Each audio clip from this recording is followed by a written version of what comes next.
Olá, tudo bem? Seja muito bem-vindo, muito bem-vinda. Meu nome é Débora Ribeiro, eu sou jornalista e esse é o segundo episódio do videocast Pelo Bem de BH e eu recebo aqui mais uma vez a professora Bárbara França. Seja muito bem-vinda, Bárbara. Obrigada, Débora. Sou eu quem agradece, né, mais essa oportunidade da gente estar aqui pensando Belo Horizonte, né, e com uma super convidada hoje, né? E mais uma convidada muito especial, a professora Silvia Helena. Seja muito bem-vinda, Silvia. Obrigada, eu que agradeço aqui a companhia de vocês, essas duas mulheres bacanas, empoderadas, que me convidaram para esse bate-papo, né? Nós que agradecemos. E a Silvia tem um currículo aqui, gente, extenso. A gente vai só resumir, né? Além de professora, que ela vai contar um pouquinho como que foi, né, a escolha dessa profissão, né, dessa trajetória.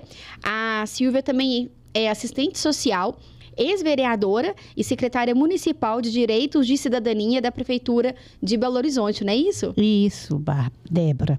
É o seguinte, né? Eu sou Silvia Helena, como você já disse, sou casada, sou mãe de 5 filhos, sendo uma adotiva, 7 netos e 2 bisnetas. Que delícia! Então, eu sou muito familiar, né? Gosto muito dessa minha profissão de professora, dessa minha missão de mãe, né? De estar junto ali com os filhotes, com as crias. Então, minha história começa bem por aí. Bem nova, eu fui ser professora, fiz um concurso no estado e fui nomeada logo em seguida. Eu tinha apenas 17 anos e já comecei a trabalhar numa escola de periferia. Nessa escola eu fiquei até me aposentar. Eu trabalhei 30 anos só numa escola. Em Belo Horizonte? Em Belo Horizonte, na periferia ali da Regional Oeste. Então, ali naquele universo que eu militava e sempre gostei, como você falou, da minha escolha, eu acho que vem desde criança, desde berço. E minha mãe foi uma pessoa muito acolhedora, muito agregadora e que gostava muito de cuidar, era muito caridosa, né? Aquela história da caridade mesmo, né? Então, eu vim dessa formação e optei por fazer o magistério, depois fui graduando e tal, e fui para essa escola. E lá, nessa minha andança lá, eu interagia com a comunidade, com os movimentos organizados, com as igrejas e tudo, e fui ampliando esse meu universo lá dentro da comunidade, conhecendo as pessoas, aprendendo muito com elas, né, trocando as nossas experiências, e ali fiquei. Mas eu já tinha feito o curso de assistência social, né? De serviço social, melhor dizendo. E me aposentei. Falei, não, agora vou partir para outra, né? Me aposentei do Estado, que eu sou professora da rede estadual. E fui já muito incentivada pela comunidade também, e tudo. Eu ali naquele lugar que eu amava, amo até hoje, que eu não abandonei minhas bases. Fui convidada para me candidatar, para fazer parte de um partido político. Aventurei porque eu sempre acreditei, né, que a gente precisa, nós mulheres, precisamos de fazer uma reflexão sobre a nossa história, a nossa importância, o nosso protagonismo na sociedade. Sim. Pensando naquelas mulheres que começaram a abrir esse caminho para nós, né? Nas indígenas, nas escravas, aquelas mulheres que lutaram para que a gente pudesse votar, que nem isso a gente podia, só, né? Na década de 30. Então, as profissões eram só profissões de muito cuidado que a gente podia fazer uma universidade, né, Bárbara? Sim. Então, isso tudo vem na cabeça da gente quando a gente está nessa militância na comunidade, vendo aquelas mulheres tão experientes, que precisavam estar numa linha de frente de um poder político, de um espaço de decisão mais política, e estavam ali muito ainda humildes, recatadas, só na retaguarda dos homens, né? Só naquele processo de bastidores mesmo, né? E a gente sabe que esses espaços políticos são muito masculinos mesmo. Então, quando eu fui convidada para ousar isso aí, eu não pensei 2 vezes, né? Falei, vou sim. E no ano 2000 foi minha primeira eleição. Fui muito bem sucedida e tal. E na primeira candidatura você já foi eleita? Já fui eleita, ficando na primeira suplência, né? E depois entrei logo em seguida, porque um companheiro lá saiu, eu entrei. E fiquei até 2012. Né? Então, ali achei importantíssimo. Foi uma experiência muito rica para mim. Apesar da correlação de forças que existe nesse espaço, né, do parlamento, mas a gente sempre tinha, né, oportunidade de fazer o debate, de ter o diálogo, de enfrentar, de falar das nossas posições, de cobrar, de fiscalizar o executivo, que é o nosso principal principal papel, né? Sim. Além de formular leis, fiscalizar o executivo. Então, me dei muito bem. Fiquei legal, tranquila, bacana, gostava, mas nunca abandonei minhas bases, sabe, Bárbara? Então, eu falo para você que é uma menina que eu conheci recentemente no partido atual que nós estamos, né? Que é o PSD. E foi uma empatia, foi assim, um amor à primeira vista. Por quê? Pelas pautas que ela defende, que casam muito com as minhas, que é a questão da educação, Sim. que eu acho que qualquer processo de mudança se fundamenta pela educação. Com certeza. Né? Então, a gente precisa muito focar nisso para fazer essa discussão, essa formação com essas mulheres que a gente encontra pelo caminho, mostrando para elas o valor que elas têm que, né, se colocar enquanto sujeito de direito e exercer aquele papel dela. Então, a educação, o empreendedorismo feminino, que eu também já fiz várias oficinas com mulheres empreendedoras. Uma pauta importantíssima, né, Bárbara? Muito, porque as mulheres da comunidade, principalmente, eu comentei isso com a Bárbara, elas ficam ali pela sobrevivência delas, fazendo marmitex, fazendo um tapioca, um trem ali para vender, naquela dificuldade toda, porque não tem uma retaguarda do poder público, não tem uma estrutura, né, mais oficial para ajudá-las para um apoio de fato, né? Um apoio que precisa. Seja uma escola, né, de formação, né, uma cursos linha gratuitos. De crédito para elas comprar o material que elas necessitam, né? Precisa dessa política pública. Eu sei que a Bárbara vai olhar isso muito bem, porque o que adianta você falar, não, tem ali um grupo de mulheres que fazem umas costuras, uma modinha, mas ela não tem a estrutura que ela precisa, ela não tem como vai escoar aquela produção e tal. E aí eu falo disso com muito orgulho, porque quando eu fui secretária de Direito e Cidadania, que você falou,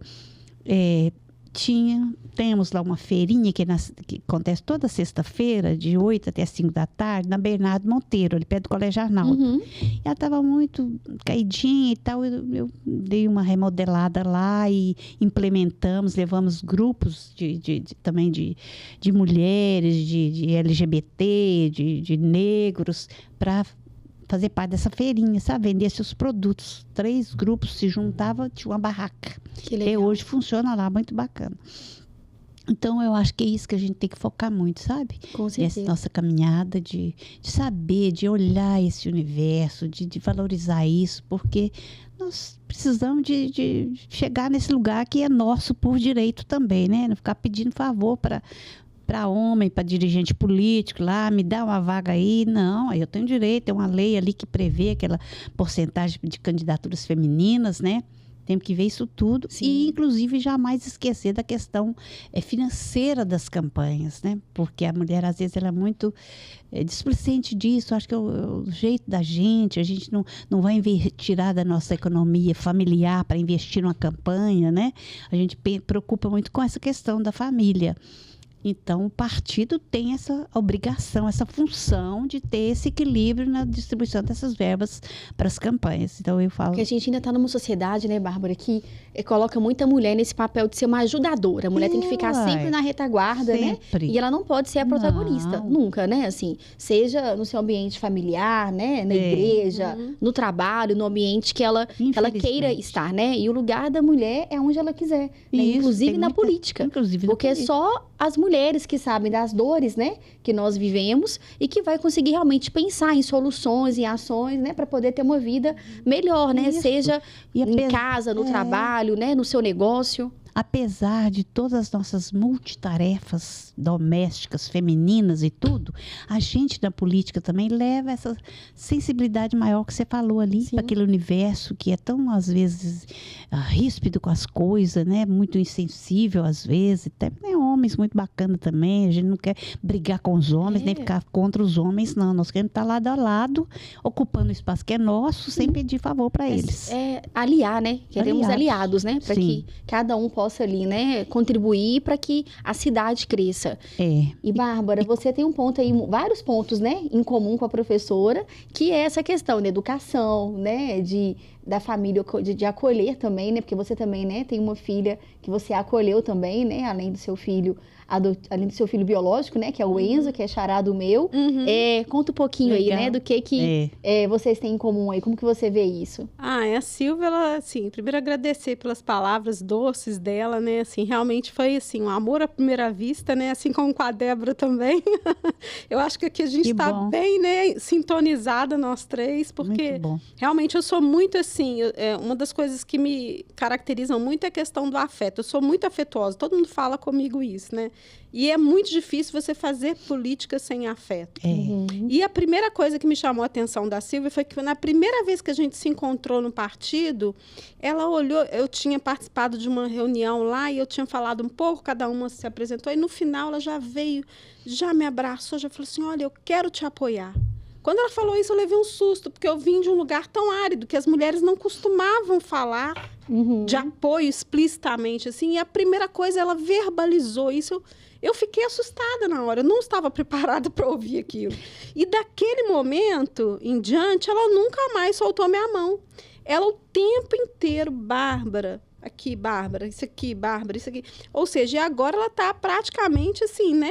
Coordenando também a minha campanha e me ajudando com todo o apoio que ela pode, no que ela pode me inserir, ela está me inserindo. É uma verdadeira sororidade feminina, né? Na prática, né? Porque eu acredito no projeto dela. Tem mas tudo é muito fácil apoiar a Bárbara.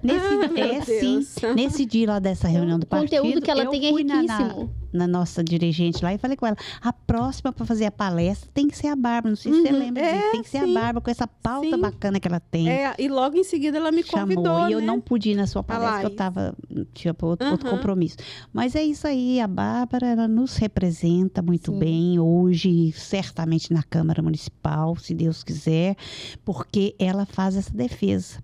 E eu também, muitas pessoas costumam até falar, Bárbara, que eu sou muito inclusiva, não sei, que eu gosto muito de abraço. Eu falo, o melhor lugar que a gente tem é dentro de um abraço.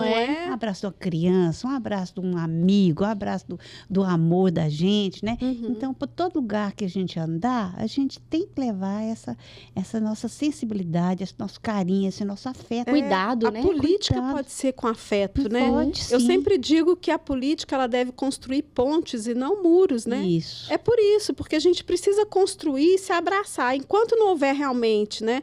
E eu tenho absorvido muito isso. Eu tenho visto as mulheres chegando e me apoiando também, cada dia mais, né? Isso é muito bom, Bárbara, porque na maioria dos casos, a gente até percebe isso, que a mulher, às vezes, não gosta de apoiar outra mulher. E a gente precisa de ver na mulher, que a mulher que chegou lá, ela vai dar voz para nós, vai dar a vez para nós, vai nos representar. A gente precisa de estar junto, né, com aquela mulher, ficar feliz de saber. Essa representatividade é fundamental. Senão... E mulher vota em mulher, gente, né? Durante quantos anos, votar, né?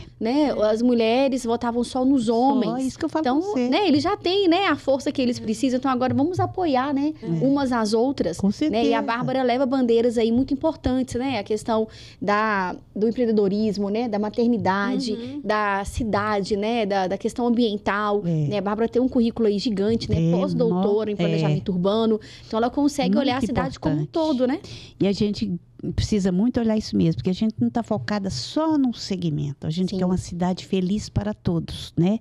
Então, começar desde lá da defesa, nas minhas ações políticas lá da Câmara, as minhas ações parlamentares sempre foram muito focadas nisso, né? Na defesa da criança e do adolescente, combater a homofobia, né? Combater o preconceito, essa luta incansável que a gente tem que ter para combater a violência contra a mulher, contra o racismo e tal. E uma coisa que foi muito forte nos meus mandatos também foi a defesa da pessoa idosa. Porque eu acredito que um envelhecimento saudável, ativo, é um direito fundamental da pessoa humana. Sim. E cabe aos governos e à sociedade promover ações efetivas para que isso se viabilize ali na ponta. Então, quando o governo, né, fica meio descuidado, meio omisso dessa população, a gente fica muito triste, porque o idoso ajudou a construir a sociedade, está ali na hora dele descansar e tal, ele ainda tem que ser muitas vezes o arrimo da família, criar neto, criar bisneto e tal, aquela coisa, e não tem uma estrutura para acolher aquele idoso. Eu, em 2012, foi sancionada uma lei de minha autoria que cria o Centro-Dia da Pessoa Idosa, que é um equipamento fundamental para aquele idoso que está lá julgado na casa, não tanto por culpa da família, porque a família não tem como pagar um cuidador, não pode parar de trabalhar para ficar olhando o idoso. Então ele fica lá na casa julgado, não tem horário para tomar um remédio, não tem horário para fazer uma comida, né, para ter uma alimentação, para fazer uma ginástica, para se distrair, para ter uma coisa assim, uma atividade mais cultural.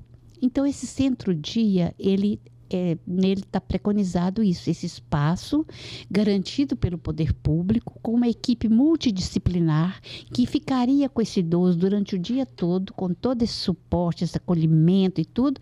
À noite ele volta para a família. Mas, quando a gente fala de uma cidade amiga de todos, né, precisava pensar nisso, criar esse centro disso. Então, eu tive até recentemente com o secretário de Assistência Social, falando com ele dessa lei e tudo, ele tem boa vontade, tudo, é uma pessoa sensível, mas a gente sabe também das questões burocráticas, de orçamento e tudo mais, mas falta muita vontade política também, sabe, gente? De priorizar, e né? a população que mais cresce, né? Tem que nós estamos envelhecendo, né? Todo mundo caminhando para o envelhecimento, né? E a sociedade não está preparada, os governos estão preparados, isso é a minha preocupação. Esse é o fundamento do contrato social, né? Por quê? Porque o que é o combinado no contrato social, né? O que a sociedade estabeleceu? Estabeleceu que crianças e idosos não trabalham e que esse cuidado das crianças e dos idosos tem que ser feito pela população economicamente ativa e pelo Estado com os recursos dos impostos. Então, eu realmente eu perdi meus pais, né, recentemente, há um pouco mais de um ano, e assim, na verdade, graças a Deus, eles faleceram, mas de doenças, assim, foi tudo muito rápido. Mas, se não fosse, se eles realmente precisassem desse cuidado, essa política do cuidado, eu teria passado aperto. Porque é muito difícil você lidar com todas as demandas de acompanhamento, de consulta, de remédios, de alimentação, fisioterapia, alimentação. Tudo isso requer o quê? Cuidado. Sim. E somos nós, mulheres, que somos as maiores responsáveis pelo cuidado, tanto das crianças quanto dos idosos. Então, se o Estado não entra com essas políticas públicas que permitem ao idoso ter um envelhecimento saudável, com qualidade de vida tranquilo, como que faz? Nossa, então, assim, essa legislação que a Silvia aprovou é uma legislação importantíssima que a gente precisa, né? E caso, né, a gente consiga chegar lá, tomar realmente como vontade, prioridade política número 1 para trabalhar pelos idosos. Beleza, Bárbara. Né? E tem uma pessoa muito envolvida nisso, que é do Conselho Municipal do Idoso, que está até fazendo um abaixo-assinado esses dias. Eu encontrei com ela com um papel na mão, colhendo assinaturas para dar um encaminhamento, para ver se força isso, sabe? Porque tem o primeiro Centro-Dia do Idoso que está sendo adaptado lá no Barreiro, no CAC Barreiro. Olha que coisa boa. Primeiro está lá, até falei com o secretário. Uma boa notícia. E na Oeste tem um espaço também que comportaria fazer umas adaptações para desenvolver ali esse projeto. Aí ele falou, tem muita vontade e tal, mas tem essas questões que emperram, né? A gente entende. Agora, tem um equipamento também, Bárbara, que é muito importante, eu quero depois que você vá lá comigo também, para você conhecer de perto, que é o Centro de Referência da Pessoa Idosa, que foi implantado na minha gestão de secretária. Ele vai fazer 15 anos agora, dia 13, amanhã, né? Hoje é dia 12, dia dos namorados. Amanhã. Eu até falei, amanhã eu não posso, que eu vou ter uma audiência na Câmara, que pena e tal. Fazer 15 anos esse equipamento. Ele era um equipamento que chamava Tancredão, não sei se você sabe disso, que é do Estado, foi municipalizado. Nós lutamos muito, eu tenho muita alegria de falar que eu estive nesse momento, lutando com outras pessoas, para conseguir ali implantar o Centro de Referência da Pessoa Idosa. O que é lá? É um espaço maravilhoso, com áreas maravilhosas. Já foram feitas várias adaptações lá para frente, com uma casa bacana, com uma horta maravilhosa. E lá dentro são desenvolvidas todas as políticas públicas. Você não precisa ver que beleza.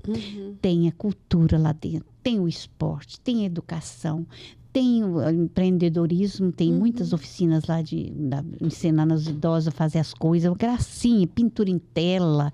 Então, é uma coisa muito bacana. E também, dentro do meu mandato, lá nós eu tinha um assessor que é músico, é compositor, criamos um projeto que chama Descobrindo Talentos na Maturidade. Dentro desse projeto, a gente criou oficina de voz e violão. Você não acredita, eu falava com ele, o professor Hugo, chama Hugo César. Será que os idosos vão dar conta de aprender a tocar violão, Hugo? É muito difícil. Não, você vai ver, vai e tal. Hoje, minha filha, é uma maravilha, é um sucesso esse voz e violão. Quero que você vá lá comigo, você também, para ver os idosos tocando e cantando aquela gracinha, sabe? Então, são coisas assim que incentivam. Mas é um centro-dia lá no Caiçara. Então, para toda Belo Horizonte. Precisa ampliar essa política. Levar para outras regiões, né? Eu conversando com o secretário, ele falou que não, que tem a proposta, não sei como é que tá, que vai criar um centro de referência em cada regional. Olha. Falei, excelente. Mas e o centro-dia, que é para acolher aquele idoso que está sozinho em casa? Não, nós vamos caminhar e tal. Então, é o caso do meu pai. Meu pai hoje fez 65 anos, ele faz 66, meus pais são separados e eu sou a única filha do meu pai. Então, meu pai hoje vive sozinho. Ele aposentou, consegui ajudar ele a aposentar no ano passado, mas ele mora sozinho. E aí eu só consigo ir ver ele no final de semana. Ir lá ver como que ele tá. Geralmente, né, os domingos eu sempre passo lá para ver ele. Mas ele fica a semana toda sozinho. Então, não acontece alguma coisa, né? Você dá um suporte. Tivesse o centro-dia, para ele estar lá o dia inteiro, dando notícias e tudo, né? De visitar, uma coisa, quando você falou do cuidado, da proteção para o idoso, Bárbara, eu fiquei muito feliz, porque a prefeitura encaminhou recentemente para a Câmara, já até ganhou número, deve estar tramitando as comissões, um projeto que vai criar os conselheiros do cuidado, da proteção do idoso nas regionais. Olha que maravilha. Vai ser um processo meio que seletivo, né, para escolher esses conselheiros dentro das áreas ali afetas à assistência social, para estar nas regionais, olhando esse idoso que está ali sem ninguém, sem cuidado, sem proteção. Então, eu achei isso maravilhoso, esse projeto, sabe? Falei, parabenizei a secretaria, o nosso prefeito Fuad e tal, né? Porque precisa... Fuad prefeitando. Fuad está prefeitando pra caramba. Tá trabalhando muito, né? Para quem, em 2 anos, né? Você pegar uma prefeitura, reestruturar, para colocar, né? A sua impressão, né? A cara dele, a cara e ele das trabalha propostas. Dia e noite. Eu tenho acompanhado. Pois é, e é um idoso. E é um idoso também, que tem né? essa garra, que tem essa vontade de fazer, super né? ativo. Tem hora que eu me inspiro nele, porque tem dia que a agenda fica tão pesada. Aí, quando eu chego em algum lugar, ele já está lá prontinho, ele é pontual. Ele não atrasa pontual. 1 minuto. A Luzia até falou comigo, assim, que eu falei do fórum, né, lá da Oeste, ela falou assim, pode chegar mais cedo, você sabe que o prefeito chega cedo. Então, esse mostra o compromisso com a cidade, né? Menina, quando a pessoa não tem esse compromisso, né, ela não vai levar ali, então, a sério, né? Eu tenho tristeza de gente que não tem pontualidade, sabe?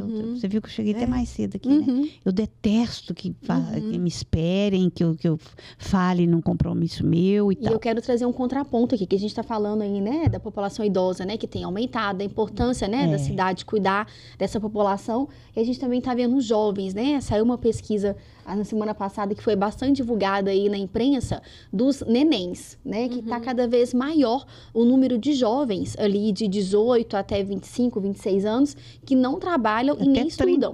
Ainda depende, né, muito dos pais, moram. E às vezes dos avós pais, também, né? Até dos avós, e que não estão produzindo. Que a gente fala aí, né, como a Bárbara comentou, das crianças e dos idosos, né, que duas pontas, né? Mas você precisa ter ali a população que está produzindo, né, que está gerando renda para que a cidade funcione, né? E esses 2 públicos aí têm esse suporte. Mas essa população que não está produzindo, não está entregando o que deveria, como equalizar, né, equilibrar essa conta? Eu até vi um programa aí também, esqueci o nome aqui agora, que tinha 3.000 vagas de emprego, eu vi o povo tudo na fila ali, naquela peleja, os jovens, sabe? Sim. Aí eu falei, olha ali, né, gente, tanta gente desempregada, né, e tem essas possibilidades, estão lá. Tinha um que estava desde 4h30 na fila, e pedreiro. e jovem, sabe? Menino de uns 25 anos. Aí eu fiquei comentando isso até lá com a minha filha. Falei, olha lá, tem oferecendo oportunidades, o povo está buscando, porque essa faixa etária que você está citando aí está muito mesmo dependente da família, dos pais, dos avós. Não sei se é a falta de qualificação, ou se é a falta de oportunidade mesmo, ou também se tem outros motivos, né? Eu acho que primeiro é outra geração, né? Eles são diferentes, são mais tecnológicos e tudo mais. E também a gente tem discutido o fato de muitos jovens, eles não têm mais aquela visão do jovem da década de 90, 2000, 80, 70, 60, que queria comprar a casa, comprar o carro. Hoje o jovem pensa diferente. Hoje os jovens pensam muito em viajar, fazer cursos, né?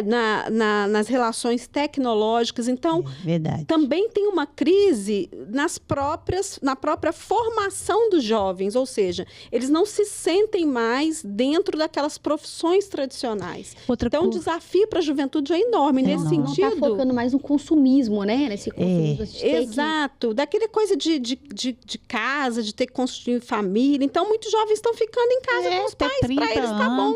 Eles não têm mais aquela coisa do meu apartamento, meu carro. Não, muitos estão querendo andar de bicicleta, outras alternativas econômicas, né? Então, eu acho que a cidade tem que estar preparada e dar suporte para esse jovem. O governo federal agora deu o pé de meia. Isso, isso que eu ia comentar. Tem gente... Fala então um pouquinho sobre eu estou falando que tem esse outro aspecto aí daquele jovem pobre da periferia, que é onde eu milito mais, que ele precisa sair da escola para trabalhar, para ajudar a família. Sim, né? sim. Então, tem essa questão da formação dele também, que não dá conta de concluir nem o segundo grau, né, o ensino médio, porque ele precisa trabalhar. E eu achei esse programa fantástico, sabe? Do pé de meia. Muito importante. Porque aí vai ser um incentivo para esses jovens pobres. Como que ele vai funcionar? Vai ser oferecido um valor de R$200, né, mensais para o jovem que estiver ali com a sua carga horária, tudo direitinho na escola. No final do curso dele, né, no terceiro ano lá, no ensino médio, no final do ensino médio, ele recebe aquela bolsa. Né? Então, vai acumulando mensalmente. Então, é um pé de meia para ele. É um pé de meia, não dá para ele daquele dinheiro todo mês, né? Vai acumulando, ao que sai dali, tem um dinheirinho para ele começar alguma coisa. Porque parece que não, mas isso impacta extremamente. Porque isso faz o jovem pensar, não, quando eu vou pegar meu dinheirinho. Né? Porque ele sabe, porque que adianta? Ele está ali, mas ele sabe que o pai precisa, às vezes, de uma ajuda, a mãe. Aí ele fica dividido, né? Então, esse valor... Sai da escola e vai trabalhar. Já é um incentivo e para aqueles também que querem estudar, né? E não tem essa opção, porque às vezes o pai e a mãe, o pai ajuda de uma forma, a mãe ajuda de outra e dá esse suporte. Então, de fato, ele não iria deixar a escola. Mas e aí, quando ele saísse? Então, esse valor, né, que com toda a dificuldade aquele jovem, quando ele chega lá no final, ele tem um valor para ajudar num cursinho pré-vestibular, para ajudar, né, numa matrícula. Aí tem os programas que são extremamente importantes também, né? O FIES, né? Muito bom, então, né, gente?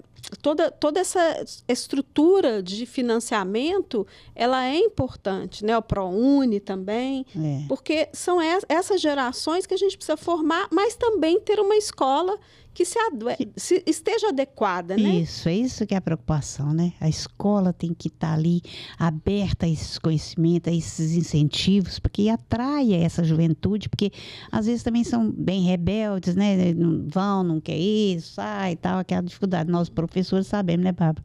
Como é que é difícil lidar, ainda, principalmente eu que trabalhei a vida toda em periferia, né? Tem esse que chega perto da gente, eu tenho que parar de estudar, tia Silvia, porque eu tenho que trabalhar, que eu tenho que ajudar em casa, tá, essas histórias. Agora, a gente tem que dar honras aos governos que tem essa visão social, que querem fazer políticas públicas diferentes para acolher essas pessoas que mais precisam. Citamos aí o pé de meia. É enorme na nossa cidade, nossa, né? Desigualdade gritante, né? A gente precisa combater essas desigualdades. E educação é tudo. É tudo. Educação é tudo, assim. Eu já contei para a Bárbara, né, que eu venho da periferia, nasci e cresci aqui na região norte de Belo Horizonte, no bairro 1º de Maio. Tá. Estudei a vida toda em escola pública, até o 2º grau. fui fazer só faculdade particular, porque eu entrei na primeira turma de ProUni. Então, a primeira turma de ProUni... Olha aí a oportunidade. Eu fiz o a prova. resultado do ProUni, tá vendo? Eu fiz a prova do Enem, consegui 50% de bolsa. E ali, quando entrei para a faculdade, comecei a trabalhar para poder ajudar, para pagar outra metade da minha faculdade, que a minha família não podia pagar. Mas eu já consegui um emprego, né? E comecei a ajudar. E foi fundamental na minha vida, né? Porque com essa oportunidade de ir para a faculdade, ali eu comecei, né, a mudar o ambiente que eu frequentava. Já comecei a criar ali, né, relacionamento, né, relações profissionais, né, que mostrar que nós podemos, se nós quisermos, né, geraram buscar frutos. isso. E dali eu comecei minha caminhada, minha trajetória. Depois, né, eu escolhi jornalismo, fui trabalhar em televisão, sempre entregando currículo, fazendo processo seletivo, nunca tive uma indicação de nada, realmente batalhando, né, e correndo atrás. Isso mudou minha vida, porque aí eu fui empreender. E hoje, né, toda a estrutura que eu tenho de casa, trabalho, consigo proporcionar de empresa, né, de comunicação. Sim, consigo proporcionar para meus filhos, né, uma outra realidade, ter acesso à educação, à cultura, né? Não, gente, educação é tudo na vida. Mudou a minha vida completamente. E a minha mãe enxergou a importância disso, porque na cabeça da minha mãe, se eu tivesse terminado o 2º grau e um emprego de secretária, tava maravilhoso, já era o auge para ela. E aí ela viu que era possível, né, a gente ir um pouco mais além disso. E aí hoje, né, eu sou a mais velha de 3 filhas. Eu tenho 37 anos e tenho uma irmã de 25 e a outra de 22. A de 25 formou em biologia, mas trabalha com comunicação, e a caçula está formando em jornalismo. Mas quando foi a vez das minhas irmãs, a minha mãe investiu tudo que ela podia. Pois é, que ela já tinha outra mentalidade, né? Outra visão de mundo, que era importante a educação. Lá em casa também eu tenho uma neta que está fazendo federal, fazendo história na federal, sabe? Eu ia te perguntar isso, né? Porque assim, você está falando aí da Silvia, né? Professora, vereadora, essa mulher que foi secretária municipal, né, que chegou a um cargo assim, né, a cargos tão importantes de representação feminina, né? E assim, a gente fica impressionada. Está sendo uma aula, né? De cidade aqui, de tudo, de cidadania, de mulher também, né? Política. Mas eu queria que você falasse um pouquinho, porque eu vi lá no seu Instagram as fotinhas dos netinhos, né? E aí que você falasse desse lado de ser mãe, de ser avó, né? Como eu tenho 5 filhos, desafio. Né? Então é um desafio muito grande. Eu tenho um filho que é advogado, é oficial de justiça, tenho outra filha que fez 2 metades de curso superior e largou para lá, mas foi conselheira tutelar, 2 mandatos, a menina muito sensível, fazia psicologia e tal. E tenho uma outra que foi gerente do banco, trabalhou em banco a vida inteira, economista. Depois tem essa outra minha filha de criação que trabalha no comércio.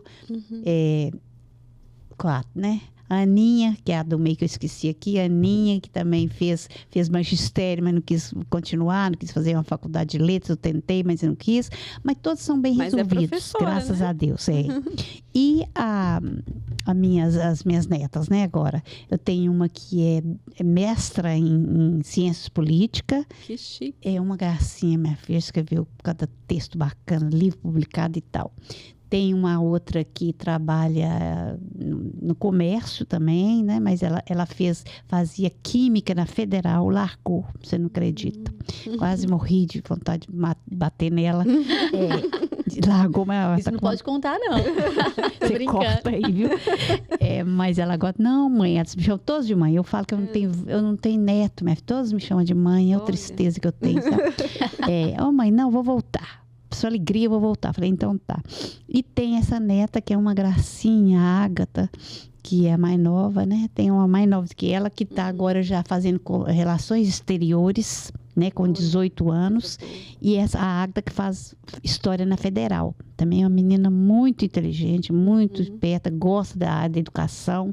Eu falei, você tem que fazer o trem lá para você ser professora de história. Não vai inventar de fazer pesquisadora, que é mais difícil e tal, quer dizer, seja professora. Aí eu fico lá brincando com elas. Mas eu acho que é uma realização da gente ver os filhos, ver os netos exemplo, né, crescendo, né? Exatamente. Porque é muito importante, gente, a gente tentar mudar um pouco essa visão das pessoas, né? Com relação a isso, né? Que vai ficar a vida mostrar para a periferia, né, que é possível. Que é possível. Eu falei, eu tô ali, eu moro ali na periferia, fui nascida e criada ali, e cheguei nesses cargos aí de muita decisão política, de muito, né, representatividade até para as mulheres. E as mulheres, nós precisamos nos espelhar nas outras mulheres, né? É claro que o ProUni ajudou muito, mas eu vejo que o que fez diferença mesmo na minha vida foi a minha força de vontade, a minha vontade. De mudar aquela realidade, né, de estar inserida em outros ambientes e de querer muito, porque eu comecei a trabalhar aos 16 anos. Quando eu estava no segundo ano, no segundo grau, eu comecei a fazer estágio. Eu estava de manhã e fazia estágio à tarde, para já ter um dinheiro ali, já começando a ajudar em casa, mas nunca deixei de conciliar escola com trabalho. É claro que muitas adolescentes, né, nessa época também, acabam engravidando, né? E aí vai ficando aí mais desafiador. Mas eu fui mãe aos 21 anos. Então, faltava um ano para terminar minha faculdade. Eu descobri que eu estava grávida da Malu, que é minha filha hoje de 16 anos. Ela nasceu em novembro e faltava um ano para formar. Eu falei, não vou trancar a faculdade. Com 3 meses dela, eu voltei para a faculdade em fevereiro. E foi assim, o último ano foi uma loucura. Com um bebê pequeno, estudando, trabalhando, mas passou e a gente dá conta. E é uma idade que você está cheia de energia, né? Então, você tem que bem parecida com a minha história. Essa garra. Uma coisa é quando você fazer só aos 40, aí já é mais difícil. Mas com 20, gente, você tem a vida toda, né? Eu estava no último ano também, falei, vou com esse barrigão e não vou abandonar e acabei de formar, né? Sim. Comigo foi no doutorado. No doutorado também eu falei, porque no último podcast também, a gente falou sobre a maternidade, né? E é assim, doutorado, o Enzo com 21 dias. Primeira gravidez, né? Porque eu engravidei junto com o doutorado. Aí eu falei assim, meu Deus, o que eu faço?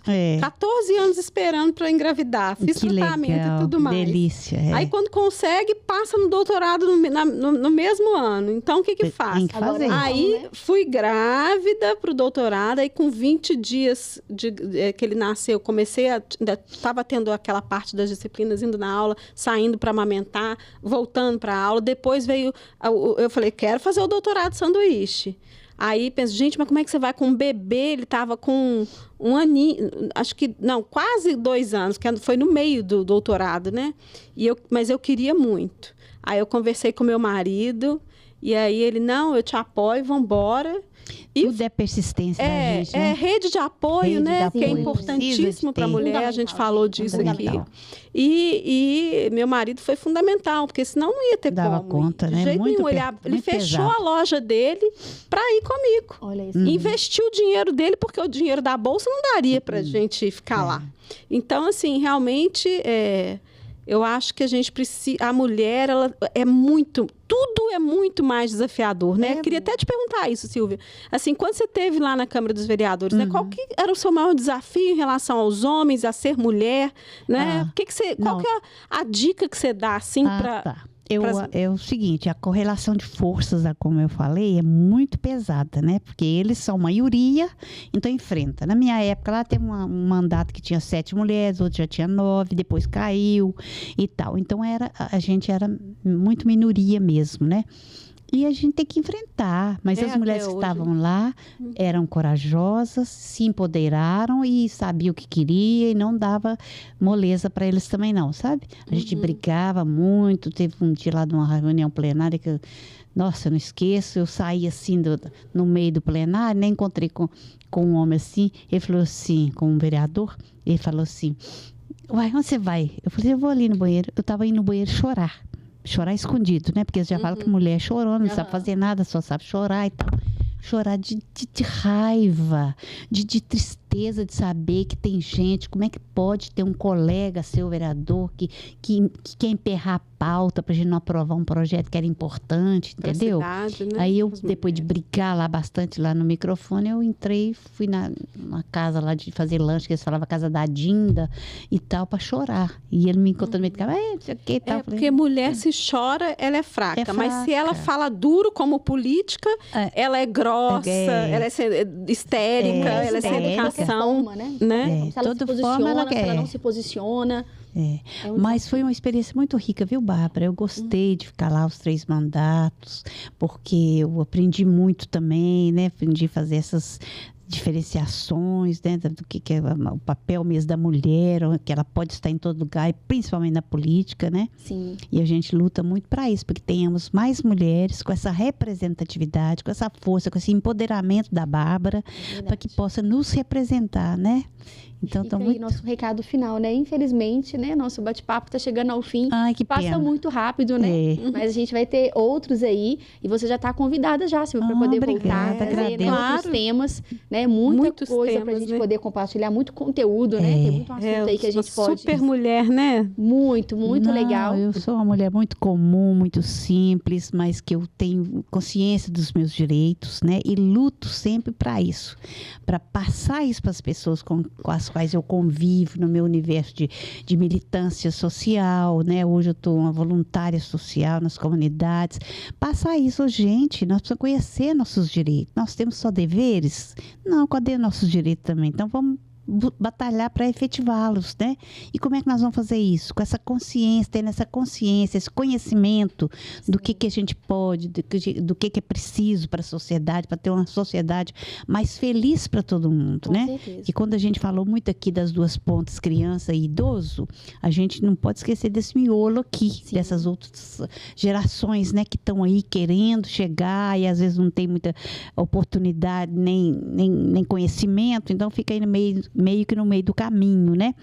E a gente falando das políticas públicas também implementadas pelos governos, né? A gente tem que dar as honras aos governos, tanto o nosso governo municipal como o nosso governo federal também, né? A questão do FIES, que foi feita aquela negociação que possibilitou, né, os estudantes que estavam em dívida com esse FIES bendito aí, até né? 95% até 90% de desconto. Foi uma coisa incrível. Eu falei para muitas pessoas que estavam nessa pendência, eu falei, é a hora de aproveitar e zerar isso, limpar o nome, resolver isso, porque é uma oportunidade que não pode passar, com né? certeza. Pra gente, pra vida seguir. É isso. Temos muito assunto ainda para o próximo programa. Que bom. Muito obrigada, viu, Silvia? Até o próximo. Obrigada a você, eu que agradeço muito pelo convite, eu agradeço muito a minha amiga Bárbara, e estou sempre aí, porque eu vou ser sempre essa mulher que vai estar do lado dessas outras que acreditam que a sociedade pode ser melhor para todo mundo. Fantástico. Que sirva de exemplo, né, para outras mulheres também que estão aqui assistindo a gente. Obrigada. Obrigada, Silvia. Bárbara, qual que é a sua mensagem final? Eu queria, assim, em primeiro lugar, agradecer a presença da Silvia, da Débora, e por esse apoio. Vocês me deixam, assim, muito inspiradas, né? Ser mulher na política não é fácil, né? Mas a Silvia está sendo, assim, uma referência, ela abriu o caminho, né? Eu só estou aqui hoje porque um dia a Silvia esteve, né? Então é isso, assim, é a gente se unir, criar forças. Eu quero que a Silvia volte mais, né? E quero agradecer a todas as mulheres, realmente, que essa representatividade se amplie na Câmara dos Vereadores, que as mulheres realmente apoiem outras mulheres. Se unam mais, né? E as mulheres que já tiveram mandato também, né? Que tenham essa postura da Silvia de continuar apoiando mulheres, porque aí sim a gente vai ter uma BH melhor, uma BH mais forte, né? Que tenha políticas públicas voltadas para as mulheres, né? Porque senão a gente deixa na mão dos homens eles determinarem o que acontece na nossa vida. E o que acontece na nossa vida hoje é resultado, né? Do trabalho, dessas escolhas. Então, mulheres como a Silvia, né? Olha só as preciosidades do que ela trouxe aqui pra gente. Nada de novidade, Bárbara. É isso aí, é enxergar isso aí. E hoje nós temos que ter consciência que nós somos donas dos nossos narizes, né? Então, nós não temos que ficar pedindo bênção, né? Em todos os sentidos. A gente fala muito aqui, né? Que da importância da mulher, né? Ter essa independência financeira e emocional também, né? Muito importante. E saber que ela é feliz em primeiro lugar, que ela tem que ser feliz com ela mesma em primeiro lugar. Saber se valorizar, né? É isso aí, saber o seu valor. Obrigada, meninas, muito obrigada, viu? Até o próximo. Agradeço a você também que esteve aqui com a gente. Curta, compartilha, comenta aqui o nosso vídeo, sugere aqui temas, né, que você gostaria que a gente trouxesse no próximo episódio. E até o próximo. Até lá. Obrigada, até lá.